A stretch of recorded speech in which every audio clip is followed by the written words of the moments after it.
चला तर मग आज आपण करूया भरल्या वांग्याची झणझणीत भाजी। त्यासाठी मी वांगे घेतलेत आणि वांगे तेल मिठात थोडेसे वाफेवर करून घेतले आधी, कारण ते लवकर शिजतात। आणि वाटण्यासाठी मी घेतले बघा खोबरं, कांदा, 2 कांदे आणि आपला खडा मसाला, त्यात मिरे वगैरे सगळं ते छानपैकी मिक्सरला फिरवून घेतलं। त्यामध्ये भरपूर अशी कोथिंबीर पण टाकलेली। चला तर मग आता भाजी करायला घेऊयात। त्यासाठी मी कढई घेतली, कढईमध्ये जिरे मोहरी टाकले आणि त्यामध्ये थोडंसं अद्रक आणि लसूणाची पेस्टसुद्धा मी टाकली आणि भरपूर अशी कोथिंबीर पण तेलामध्ये टाकली, त्यामुळे खूप छान स्वाद येतो कोथिंबीरीचा।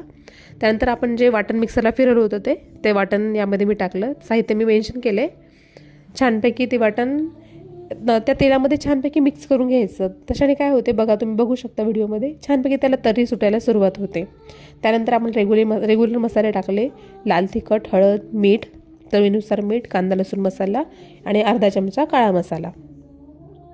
तुम्ही बघू शकता व्हिडिओमध्ये एकदम छानपैकी ते आपल्याला सगळं मिक्स करून घ्यायचं आहे। आणि मिक्स केल्यानंतर त्याला तेल सुटेपर्यंत आपल्याला छानपैकी झाकण ठेवायचे। आपणे आप त्याला छानपैकी तरी सुटून येते। तुम्ही बघू शकता अशी छान काळ्या मसाल्यातली भाजी आपली दिसायला लागते। आणि तिखटाचं प्रमाण थोडंसं हिशोबानेच घ्यायचं, कारण आपण त्या खडा मसाला त्यामध्ये टाकलेला आहे, त्यामुळे तिखट आपल्याला थोडंसं कमीच टाकायचं आहे। त्यानंतर आपल्या गरजेनुसार आपल्याला पाणी मिक्सरच्या भांड्यात फिरवून परत टाकायचं आहे। बघू शकता तुम्ही की त्याला आपल्या तेल सुटलेलं आहे। त्यानंतर परत मी कोथिंबीर टाकली आणि पूर्ण परतपैकी सगळा मसाला एकत्र करून घेतला। तो आता छानपैकी शिजलेला आहे। आणि त्यानंतर हे आपण 35% शिजलेलेच वांगे आहेत ते आपण त्यामध्ये टाकले। त्याला तेल मिठात आपण फ्राय केल्यामुळे त्याला स्वतःची पण एक छानपैकी टेस्ट आलेली असते।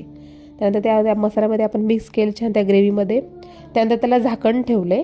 त्याआधी आपल्याला पाणी बिलकुल नाही टाकायचं आहे। तुम्ही बघू शकता झाकण काढल्या किती छान त्याला तरी सुटलेली आहे, वरती आपणे आप तेल सुटून येतं आहे कारण खोबऱ्यामुळे वगैरे।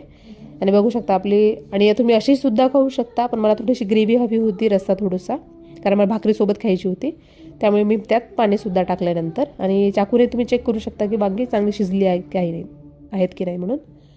बघू शकता की छान पाहूनच तोंडाला पाणी सुटते अशी एकदम। आणि खरंच भाजी पण खूप छान टेस्टी झालेली। तर मी ती सर्व केली छान, एक भाकरी, ज्वारीची भाकरी, कांद्याची पात आणि थोडासा राईस।